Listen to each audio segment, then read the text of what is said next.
funny how you jump to calling me a misandrist for acknowledging that misogyny exists in the world, and the right corner is an echo chamber for men like y'all to gather and hate women. Very ironic for you to be saying that about me when this is the name to your alt account.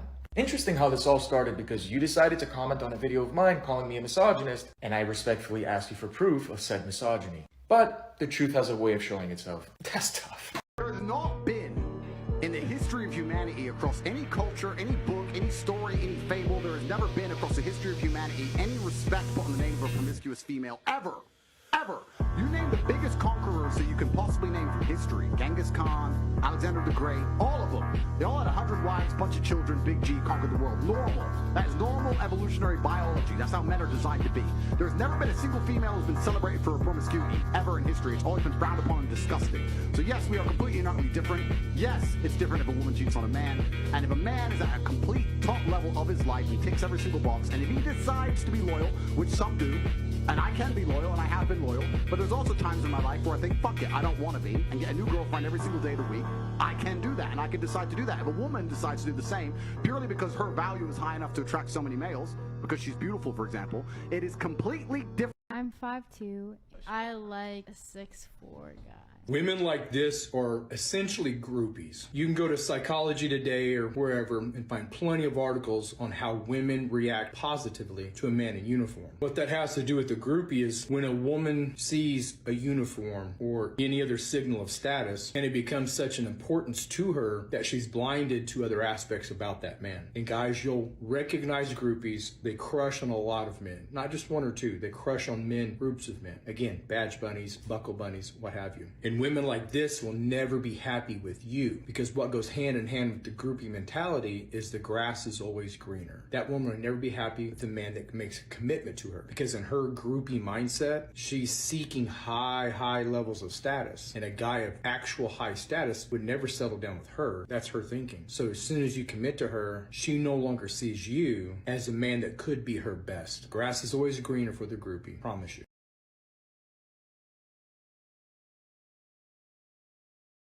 You dare sit around and cry now for TikTok. You did this. I begged to keep our family together. But things got hard with the kids, so you ran off with old boy. You deserve this.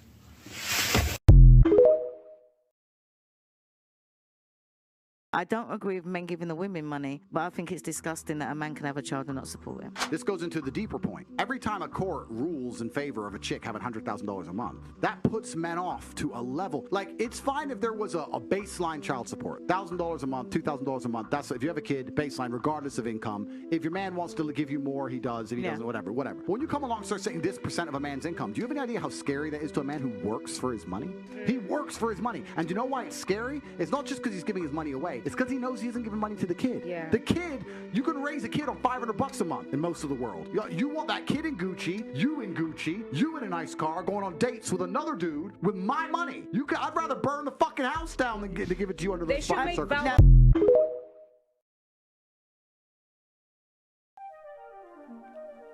Women can say, I don't want no scrubs. You know, people can say, if he can't buy you a Birkin bag, kick him to the curb. But if I just happen to say that you weigh more than men at your height, that's offensive. When did we become that world?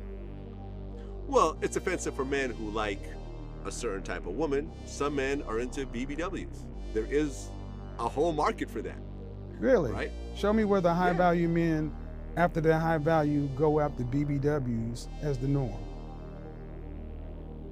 That's a good point. That's a the good point. See, we're not so, going to argue that part. We're so used to doing this PC kabuki dance that is confusing women. That's why do women call into my show? Because they've been told by so many charlatans, so many people telling them you can have it all, but then they go out into their world, they're in life, and they're like, I'm not getting the outcomes or results. When you were at your peak value, you had zero interest in monogamy. But then you find a man who's 35 at his peak value. Because when he was 19, no girl spoke to him. When he was 23, he was broke. When he was 24, he had no life experience. When he was 25, he couldn't. When he was 20, whatever. He's now at his peak value. Him at 35 is you when you were 19. And then you're sitting there saying to him, no, you should be monogamous.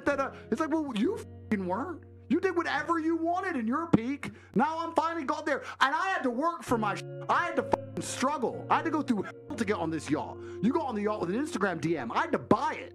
And now you're telling me I need to settle down and behave and grow up? Well, because you're assuming that the journey is a man that starts with nothing to something, because there's a lot of men that is have exactly the journey of every man on earth. We are born without value.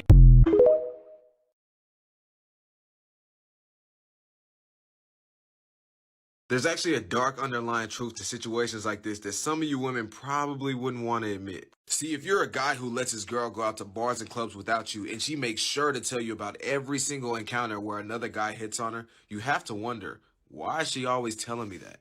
And it usually reveals one of two things about the relationship. If she's constantly telling you about random guys hitting on her and you're the kind of guy that gets crazy jealous and overreacts, I'm gonna be honest. You're insecure and she's toxic as fuck. She's basically exploiting your insecurity to provoke your jealous reactions so she feels wanted by you. Now, there's nothing wrong with wanting to feel wanted, but if her way of doing it is poking at your insecurity to make you lash out in a jealous rage, then you should probably run away from her and go work on yourself. Now, if she still constantly tells you about other guys hitting on her, even though you give nonchalant or positive reactions, you're alright, but she's still toxic as fuck. She's probably frustrated with the fact that other men showing interest in her doesn't bother you, so she's actively trying to force that insecurity onto you. Either way, if your girl finds it necessary to tell you about every single time a guy hits on her, that's not a good sign. The ratio of attractive women to attractive men is off. Like, if I wanted to go find an attractive woman on Instagram right fucking now, I could do it in 2 seconds. I think the word that we need to think about here is vanity. Men aren't as vain as women, so you're not going to see a lot of attractive men posting online because that's just typically not how men do things.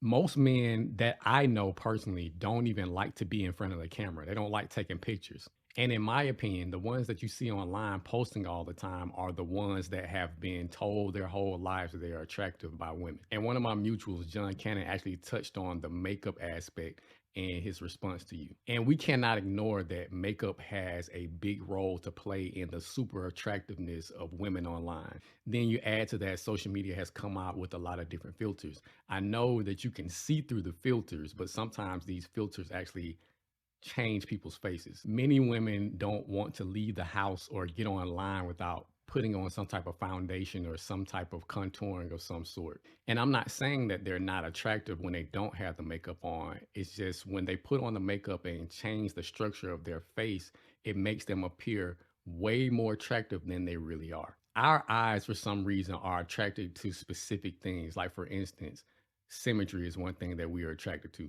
And to build on that, no matter what ethnicity you are, nationality, what you look like, what your skin tone is, our eyes seem to be the most attracted to people's faces who follow the golden ratio rule. If the shape of your face, your eyes, your nose, and your mouth falls into these places, typically you're held as a very beautiful person. This goes for men and women. But unfortunately, most people don't fit this golden ratio rule. So the lines between who has the most attractive people on either side, men or women, I think they're closer to equal than most think. Most human beings on this earth are not super attractive.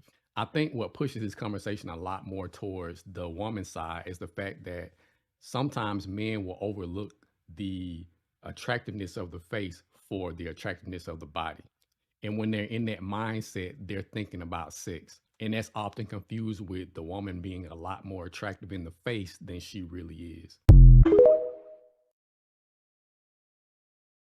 Because they are mentally checked out at least 6 months in advance before they fucking left. Will only endure these issues if you date Democratic women. The more left-leaning a woman is, the more likely she is to cheat on you. The more likely she is to lie to you. The more likely she is to disrespect you. The more likely the relationship will be toxic. If you want to avoid women like this, then do not date left-leaning women. If you're going to have a family and you want to have kids, find the right gal, make sure you vetted her properly. I would get the hell out of an urban city center, especially like the left-leaning liberal ones. Get out in the damn country, grow as much of your food as you can, keep that woke crap away from your kids, homeschool as long as you can. People say, well, homeschool kids are weird. No. Kids that go to the public system are a lot weirder. The grim reality of the situation is what are the benefits that a man has from having female friends? Honestly, none. They get to look at them. They get the benefit. girls, like I like my guy friends, but like I know in the back of my mind that they would want to fuck. So like I don't know, like What are some of the benefits women have from having guy friends? honestly, I don't know. I have to pretend that they don't want to fuck me, and I just like we're just a guy friend. We're just friends, and we talk about other girls. If you guys were walking on the street together and somebody came up and tried to rob you, do you expect him to try and protect you? Yes. Okay. If he's gonna risk his life for you, what's the equal benefit for him having a female friend? That's a good question. That's a good question. What's a good benefit? What's a good benefit? He potentially gets some puss? No, not for me. That's a rough one, brother. That's a rough one. So there's no benefit then? She put in a good word. Friends? She put in a good word. Yeah. She put in a good word. So you'd be a wing woman for him on behalf of his. Yeah. Okay. So he saves your life, you be a wing woman. Absolutely.